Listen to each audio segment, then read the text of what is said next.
Are you able to see my slides? Yes, perfect. Thank you so much. It's an absolute pleasure being with everybody here. My name is Ahmad. I am the CEO and co-founder of MakeDeathsCount.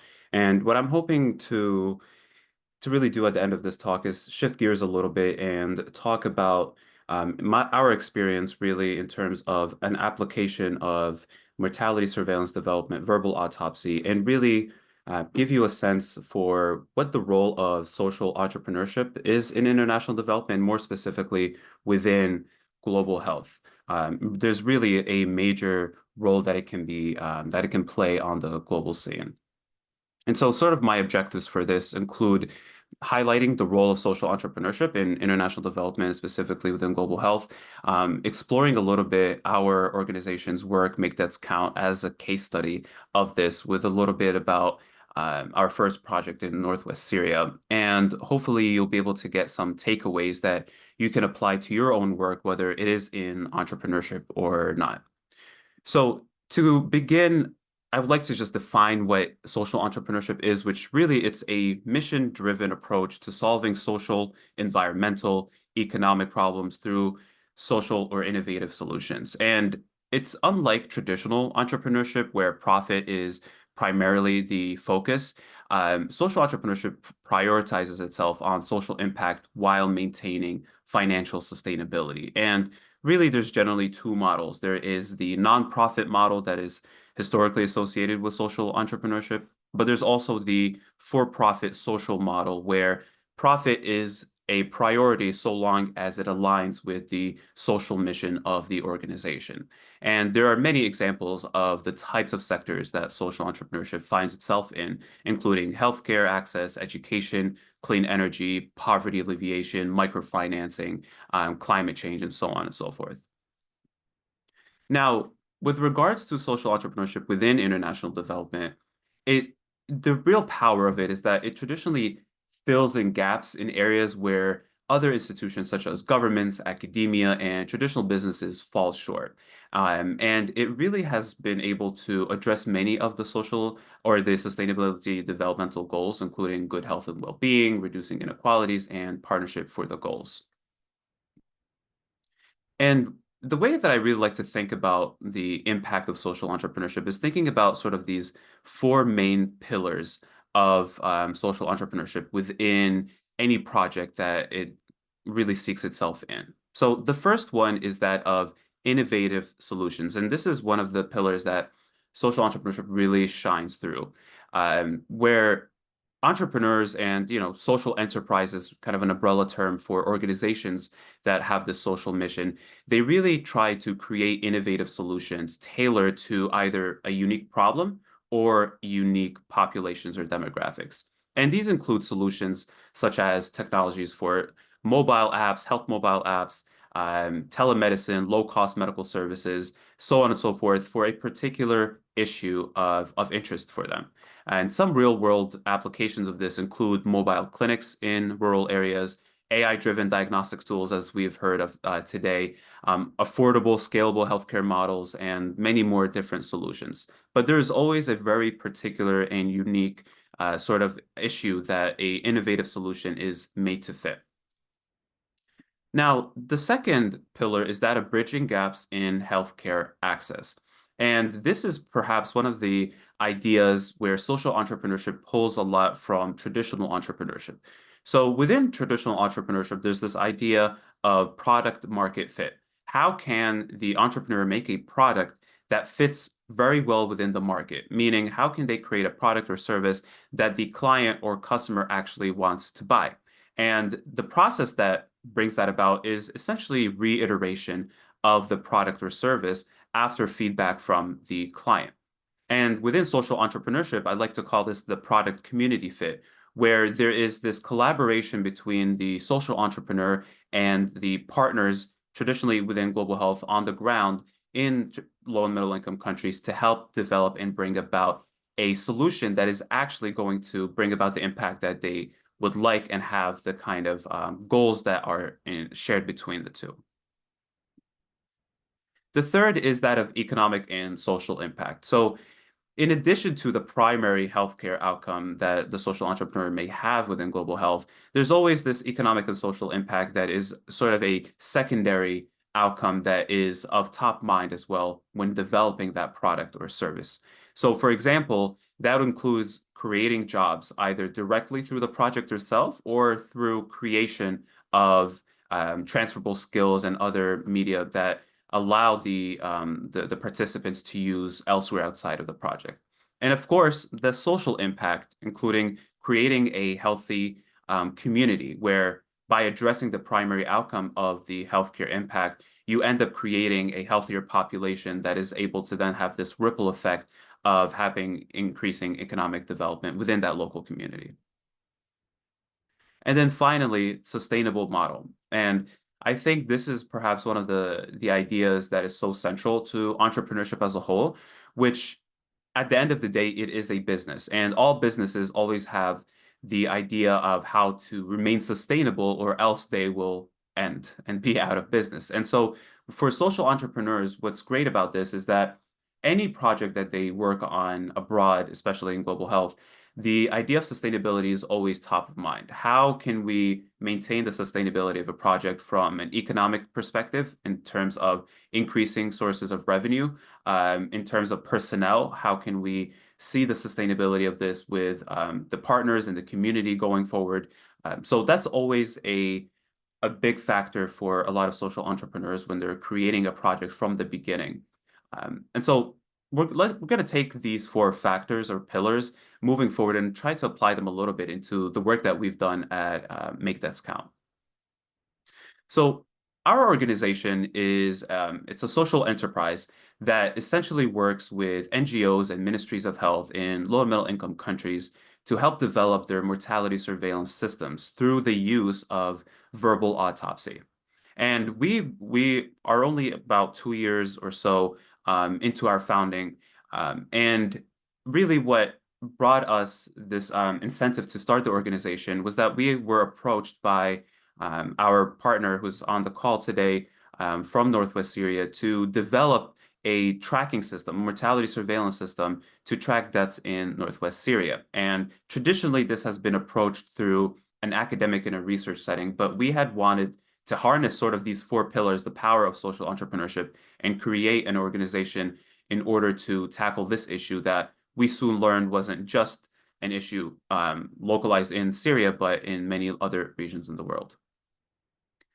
And just for background, if you were to do a quick search for the leading causes of death in the US or any other quote unquote higher income nation, you'll have your answer in just a couple clicks. But in many regions, and over 100 regions in low and middle income countries, we have no idea what the actual burden of disease and death within those communities are. And according to the WHO, almost half of all the deaths in the world are unregistered, meaning people dying in their communities, and there were no doctors that were able to ever see them to diagnose their cause of death. And this issue is even more stark within low and middle income countries, with that numbers up to 90%. And so we have sort of really innovated on verbal autopsy, which have been explained really well by Dr. Flaxman, essentially a tool to determining causes of death. It's a decades-long process that has been used to collect this information. And our innovation on this through our projects and the partners that we've seen was to really take verbal autopsy and make it more accessible, more affordable, and perhaps more importantly, making it more tailored to our partners, as it was traditionally more of a one-size-fits-all. And generally speaking, the process includes training community health workers to go out into the community and interview the families of the deceased around the circumstances leading to their loved one's death, collecting that information using standardized surveys, and analyzing that information using machine learning algorithms to come up with the likely leading causes of death on a community level. Now, some of the components of this interview includes questions on injuries and accidents that may have led directly to the death of the deceased persons, any signs or symptoms such as any fevers, chills, abdominal pain, nausea, vomiting, so on and so forth. Any healthcare use by the deceased before during that terminal illness period, and then an examination of any medical records or death certificates that may be around. And so we are able to look at almost 50 leading causes of death within global health, sort of within infections, neoplasms, chronic diseases, maternal deaths, and sort of a catch-all of other deaths, including COVID-19. And so briefly, the way that we've operated is that we work in tandem with our partners, be they the ministries or NGOs, to develop these partnerships. And more specifically, we help by provide training to the community health workers. The partners are able to identify who go out into the community and collect this information, where we then are able to analyze and provide sort of this cause of death report. And the reporting really is an interactive data dashboard that categorizes and breaks down the deaths by gender, by location, by demographic, by obviously the leading causes of death, by comorbidities, and at times when we have that information, by location. And I'd like to take a little bit of time to talk about our very first project that really inspired this entire venture, which was in Northwest Syria. And it was a particularly difficult region, as Dr. Mansour will definitely talk about in a little bit, where there's no governmental control, no pre-existing mortality surveillance system on which to build upon. And this is where we really were able to work with our partners to develop the very first program, verbal autopsy program within Syria, really relying on these four pillars of innovation, having a very particular demographic in mind, sustainability, as well as looking at the economic and social impact of our work. And this has been our longest standing project in its third cycle, and I'm sure we'll get a bit more of an update from Dr. Mansour in terms of the status of the project. So when we look at sort of these four pillars again with regards to our work, the way that we've tried to develop these innovative solutions was really within the process of verbal autopsy by really creating online training that is accessible to anybody, anywhere, without even the need of internet access at times, that is accessible to different literacy levels to really help our partners to self-guide themselves through the process. And in terms of bridging gaps in healthcare access, one of the biggest things that we've tried to do is to really identify an appropriate partner, an appropriate project. So we've had projects that were very important for us to do, but because of the political and social climate on the ground, it was just not feasible for us to conduct a 5, 6, 7 month project, including some of the political barriers, and it wasn't safe for our partners on the ground. So we really tried to be quite intentional about identifying partners and regions where there was a need, but also feasibility for the work to be done. And then in terms of the economic and social impact, I mean, truthfully, this wasn't, top of mind for us in the beginning of our work, but in Northwest Syria, we found that a lot of the community health workers that were part of the project, a lot of them previously were unemployed, and they found a source of revenue through the funding that we've had for the project. And now they're able to continue, for as long as the project is in place, they're able to continue being involved on a salaried basis for the project, but also they've developed and learned skills that are transferable outside of the project as well. And that's been a huge added benefit for a lot of the work that we've been doing and been so grateful for. And then finally, in terms of the sustainability, that's also been quite top of mind for us, where from the beginning, we really include our partners in a sort of a shared decision-making and understanding what works best for them and really tailoring our projects for their needs. Because for us, our goal is really to be a stepping stone for our partners to developing a mortality surveillance system in the hopes that in a few years, the local Ministry of Health or local government can take over that, and there will really be no need for us moving forward. And so we always try to keep that in mind by empowering our partners with as much of the resources as we can in order for them to then steer the ship and lead it moving forward even without us. And of course, we are grateful for sort of the successes we've had in our short period, where we've raised almost $200,000, have 3 ongoing projects, one almost starting soon in Bangladesh, multiple international partnerships, and being the first organization dedicated to mortality surveillance and verbal autopsy. But of course, we've been met with quite a few challenges, including delays to project starts, as well as delays when the project has started, due to political barriers, as well as to floods and other natural disasters. Inconsistent staffing, both on our side as an organization, as well as our partners, and we had to kind of rework that and find workarounds. Trust. This was a big issue from the beginning because we are dealing with sensitive data, and there's always this, mistrust that comes from an outside organization trying to get a better sense of what the causes of death are within a particular region. And so we have to spend a lot of time building rapport and the trust with our partners in order to really find the success for the project that we're working on.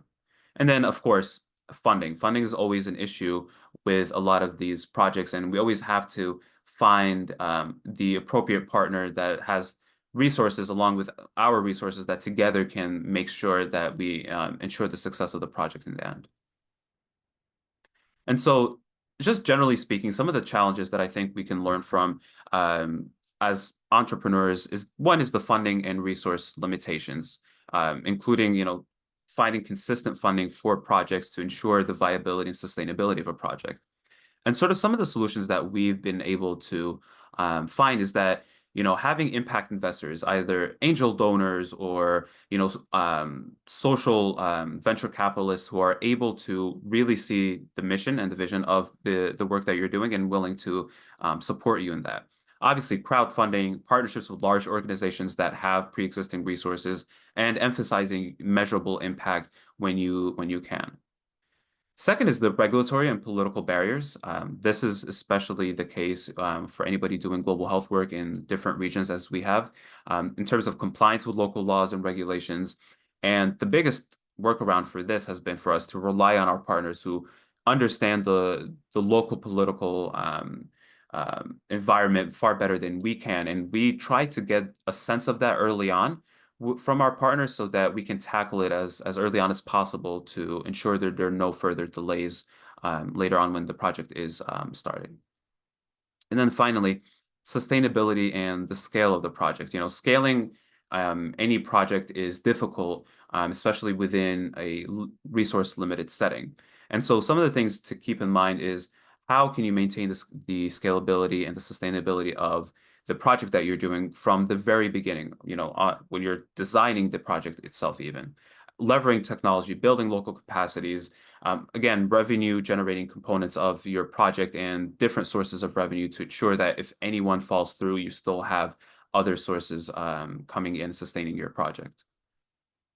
And so, I will leave you with some final thoughts on this is that I really, I don't think social entrepreneurship is necessarily for everybody, but I think that there is something within social entrepreneurship for everyone in terms of, the emphasis on innovation, the emphasis on this product community fit, making sure that whatever product or service you're offering really connects with your community on the ground, and really just trying to ensure that, you have sustainability within mind from the very beginning when designing any of the work that you're doing. So I'll leave it at that, and I appreciate your thoughts and comments.